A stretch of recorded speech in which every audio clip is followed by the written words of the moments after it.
Dude. Okay, welcome everyone. This is our school building committee meeting for Thursday, September 26, 2024. Thank you all for being here after a considerable gap in meetings. The first item on the agenda is the meeting minutes, but we're going to table those until the next meeting so we can get the appropriate ones out to you. The ones that were distributed were incorrect. And so those will be updated. We'll vote on those at the next meeting. That brings us to the opportunity for public input. Is there anybody who would like to address the committee from the public? Seeing none, we'll move on then to our OPM update. Hello, everyone. Good to see you all again. So just a kind of brief synopsis of couple things that have been going on for the past month or a little over a month, actually. Obviously, this evening we have discussion and agenda item 5 for the basin with an alternative contractor. So we'll get to that shortly. With regard to an item that we brought up a little while back, and there's an invoice in the packet for stormwater monitoring. Last week, Weston and Sampson, the stormwater monitoring agent, did their final walkthrough through the state general permit. So they're developing that report and closeout documentation. So I suspect that a final invoice would be coming through next month. And then Tony. Go ahead, Tony. How can they complete the stormwater evaluation when the stormwater basin is still under construction? So the original basin has the original stormwater scope and establishment of the site is complete for the old project. So although the basin isn't draining in the intended manner for the purposes of the town's desire for it to be not a pond but a basin and having trees and grass and things at the bottom, there aren't soils that are loose and getting pulled into the streets and getting drained down into the stormwater system. So for the purposes of establishing a site that's stabilized post-construction, the site's stabilized post-construction. Once the additional work at the basin starts up, Fuss and O'Neill, who's been retained by the town already to not only do the design, but to do construction administration services, will be observing stormwater and erosion control measures discrete to that stormwater work in the basin. Thank you. And then there, just an update on the neighbor fencing. We did get an updated proposal from Richter Segan that's being reviewed for layout work there to satisfy some of the zoning requirements. So that's still in progress. There's nothing for this evening for vote, but that is something that's talked about it before, and that is still being pushed forward. So we're gonna pay Richter Segan to draw plans and so forth? That plans would need to be created for the fencing because it's a public commercial site, and that would need to get zoning approval as a site plan amendment. Yes.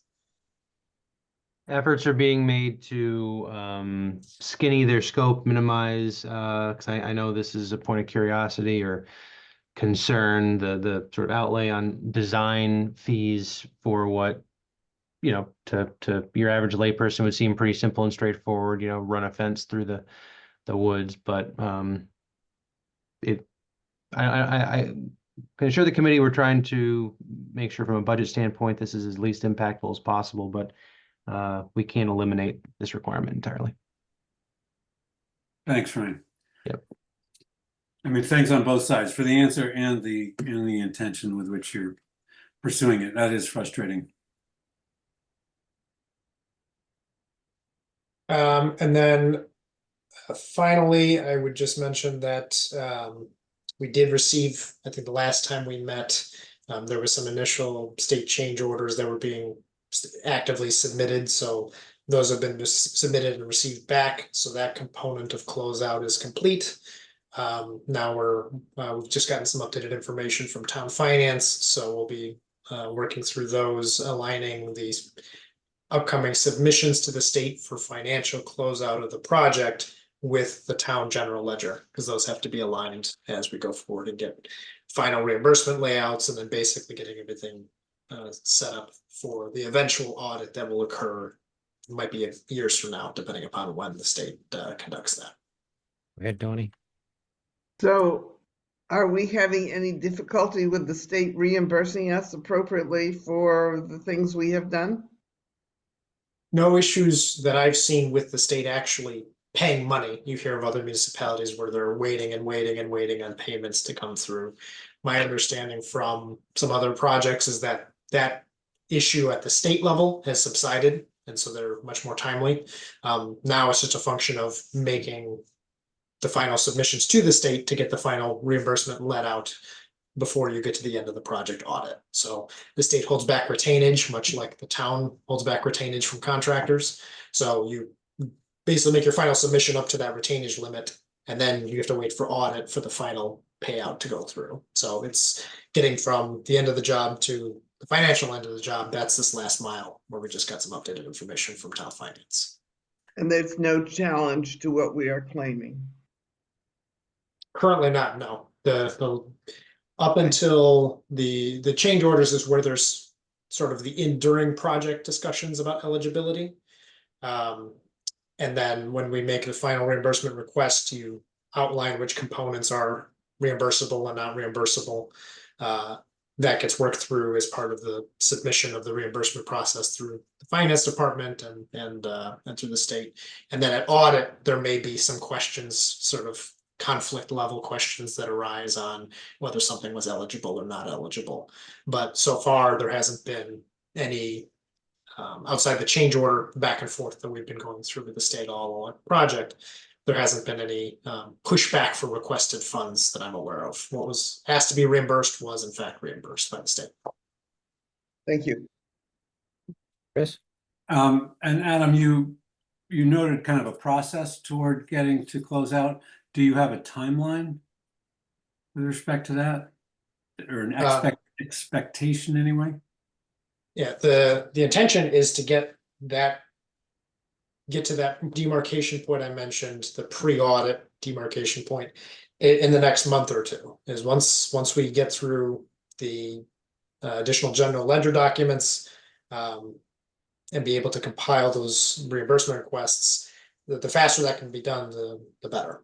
It's just a function of going through multiple years worth of invoices and payments and cleaning up the discrepancies. So Who's doing that? Are you guys doing that, or is our? Okay. It's Colliers and town finance in conjunction. Both need to be involved in that. And are you getting the support you need from town finance? Do they have the right adequate staff on it?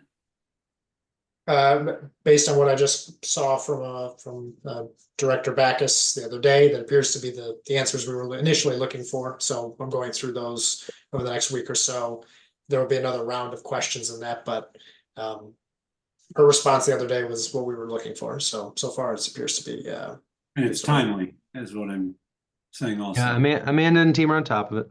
Great, okay. I just want to make sure she's got enough people, I imagine this is something of a push, especially if they're digging around.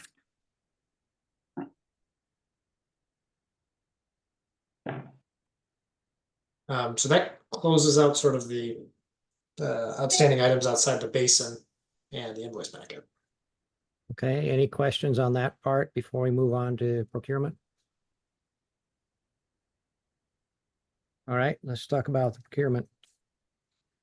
All right, so there were a number of documents that I uploaded to the packet. Most critically for tonight's discussion was an updated pricing analysis for the retention basin, which I'll put on the screen here just so we're all looking at the same document. So if you recall, at a prior meeting, there was an authorization to or a vote to award basin work to a state contractor, WRR, to complete the work with the intention of getting it completed over the summer. Once that award was made and we Colliers and the contractor went to start the work, some, basically the work couldn't be completed and the schedule and the scope as originally intended. So that work did not proceed, and the final signing of contracts did not occur. After talking it through with Randy and Ryan, and getting some initial feedback, Colliers went and solicited additional pricing, both from the other members of the state contract to see if they had availability, as well as other resources and leads, both that Colliers had as well as through the town. Ultimately, there were two pricing bits of pricing that we received. One was through FSM with the state contract. There's still some clarifications that were outstanding on their number that might increase their final value, namely with regard to bonding and receiving a bond. Those questions are still outstanding.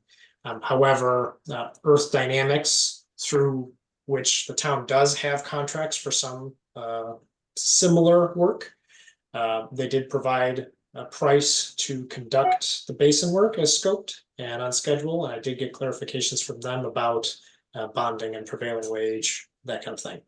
So even with those components, their pricing is lower than the pricing received of the state contract for from FSM. So for the and to that other point, in coordination with the town, did receive positive feedback from the finance director has worked with them before, not just here, but at a different municipality, I believe. So there's a existing good relationship, is my understanding, between the town and Earth Dynamics. And so with that, there's a motion or two motions to consider tonight for the committee. One is to close out the prior PO, just to make it clear that that work is now, no money was paid out to that, and that work is now being moved from the prior contractor to the second motion, which is a motion to award for Earth Dynamics for just over $211,000. If that work were to be awarded tonight, the intention would be to start do a kickoff meeting either next week or on October 7th thereabouts, and get the work up and moving such that it can be completed in about 4 weeks. And then with any cleanup items, there's always some sort of punch list or cleanup that needs to happen. Have it all finally wrapped up by Thanksgiving. So before we get deep into winter and have issues with ice on the bottom of the basin. And that kind of thing. Right. Okay, are there questions regarding this proposal from Earth Dynamics? Tony, and then I don't know, Chris. Go ahead, Tony. I have two questions. First of all, do we have any ability to get some kind of compensation for the screw up from WRR? I wouldn't, I mean, without consulting the legal opinions, I would not believe that there'd be an avenue to do that. There wasn't bid bonding procured because it wasn't a bid, it was solicitation of pricing through state contract. And there wasn't the final contract documents weren't, there was no signed contract, the PO wasn't formally issued, so it just didn't become engaged is probably the best way to look at that. Okay, the next question is, I noticed that Sharon Beebe signed off for Earth Dynamics. Is this Beebe reincarnated, or is this I something did different? ask about the relationship when doing clarifications with Earth Dynamics. I can report that although the names are the same name, she was not employed by the former site contractor Beebe during the time of the school project, and that Sharon Beebe moved to Earth Dynamics before Beebe was brought on board to do the school work there. So Earth Dynamics is not Beebe. Interesting. Thank you. I can also share that she's very familiar with it, being a parent. She seems to be everywhere. Yeah, she's brought it to my attention several times during pickup. We like that she's aware of all of our challenges. Receive it. Okay. Is that helpful or not helpful? I think people who care about our school are important. Very political, very. Good answer. Steve? I was just curious as to what the timeline was going to be. I know initially we were shooting for before school started. Obviously that didn't happen, but what's the anticipation at this point? Yep, so that was the intention to have either actual start of work or at least the kickoff October 7th, targeting approximately 4 weeks to complete the work, and then any final cleanup punch listing done before the Thanksgiving break. Chris? Related to, I was gonna ask about the BB question. That's great. Thank you, Tony, for doing that. And it's good to hear, Kate, that she is involved. I agree with you. The personal interest is great. And being a town resident is also, I think, helpful. With respect to, well, two things I have. One is because the price is 60% approximately higher than it was before, you know, that certainly draws my attention. Does that seem reasonable? Was it a ridiculously low price the first time around? Why the disparity? What's the and now we don't even have the you must get this done in summer. And that relates to my second question, which I'll just put on here now. Do we have any kind of performance time limit with them that after which they will have some sort of, I forget what it's called already, but you know, Damage. reduction in price? Liquidated damages claim. Thank you. That's the term. Yeah. I'll answer the second question first. With regard to that's something that could be coordinated with them if that's what the town's desire is, to insert a liquidated damages claim. With liquidated damages, much like the discussion that was had as part of the main construction project, typically to enforce those, there needs to be a substantiation of what the damages are. So additional staff time, lost revenue, etc. So if that's something the town wanted to pursue, there would need to be some evidence as to how not using the basin would lead to damages. Obviously, if there was something got messed up and it was infilled and there was water flooding everywhere, and obviously those would be damages, but that wouldn't be tied to liquidated damages for schedule. That would just be regular sort of claims and damages for work, as opposed to just extending past the duration of the time frame. This scale of project is sort of an interesting spot where smaller projects, you typically don't have those types of provisions in place because they're small, whereas multi-million-dollar new school projects, you do consider them. This is more than just a little bit of earthwork, but at the same time isn't $20 million worth of new building or something like that. So that would be up for the town to decide if that's an avenue they want to pursue, and then it could be discussed with Earth Dynamics. I'm sure they would want to negotiate if that's their fee, if there's going to be added risk on schedule that they wanted to take on. So I would expect there would be a discussion there to be had, and then a delay on whenever we're authorizing them to proceed. But the damage would simply be, sorry, Chris, the damage would simply be that the pond isn't draining as fast as we want to. So essentially it's staying as it is. I was gonna say, we have experience with that, so it's not to make light of it, but. Yeah. To answer your first question, Chris, about the fee, we only had the one price that was solicited for the first round, so we didn't have much comparison. My perception, based on these two pricings coming in similarly at just over $200,000 compared to $132 for the prior price, suggests that perhaps the original contractor didn't quite understand the scope and schedule needed to complete the work, which is why there was such misunderstanding when we first went to go get them on board. So it's entirely possible that that first fee was just too low to accomplish the work in the time frame that was intended.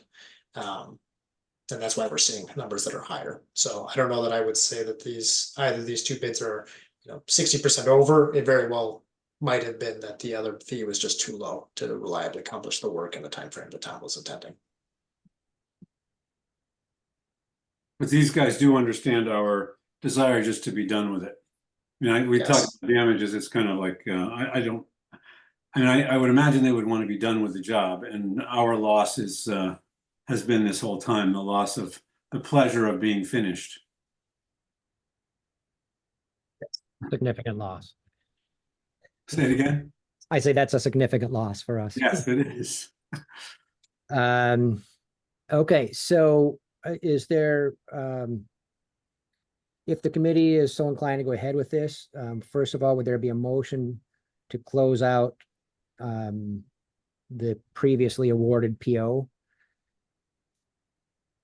I'd be happy to move that unless it needs to, oh, very good. Yeah, you gotta get the PO number in there. Good. May I? Sure, please. I'd like to move that we close PO 250000796, previously awarded for earthwork at the retention basin. Okay, thank you. Is there a second? I see Rich, thank you. All in favor? Any opposed or abstentions? Okay, I think that's unanimous in favor. Okay. And then the second motion would be regarding awarding the contracts then to Earth Dynamics. Someone care to make that motion? Okay, Tony, I'll move to award the contract for earthwork at the retention basin to Earth Dynamics Incorporated per their pricing dated 9/19/24 in the amount of $211,430.00. okay, thank you. Is there a second? Kathy seconds. All in favor? Any opposed or abstentions? Okay, so that's unanimous. Okay.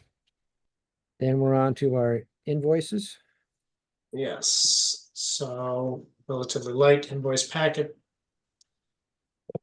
Just our monthly Colliers invoice for a combined 94.98 and then I presume to be the second to last Weston and Sampson stormwater monitoring invoice for $250 for a total of just over $9,700.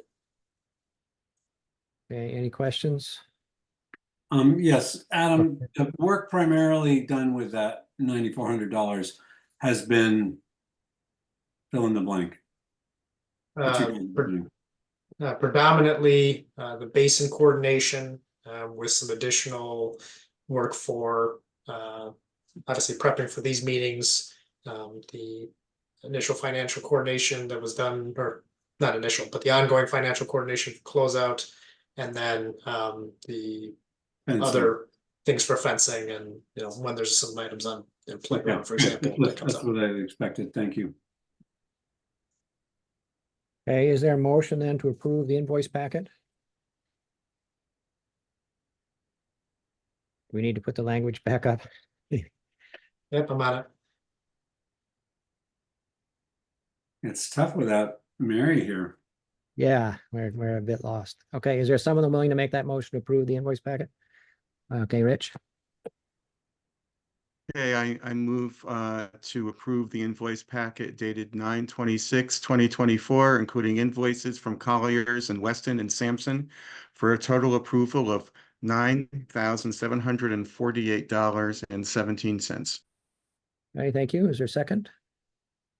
Madison? Then all in favor of approving the motion, please indicate. Any opposed or abstentions? Okay, that's also unanimous. Okay, then that brings us to adjournment. Is there someone willing to make a motion to adjourn? Chris? I'll move we adjourn. And a second. Second from Steve. And with that, we can conclude our meeting. Thank you all. Great. Thank you, Randy. We'll see you at Thank you, everybody. Field. Thanks, Adam.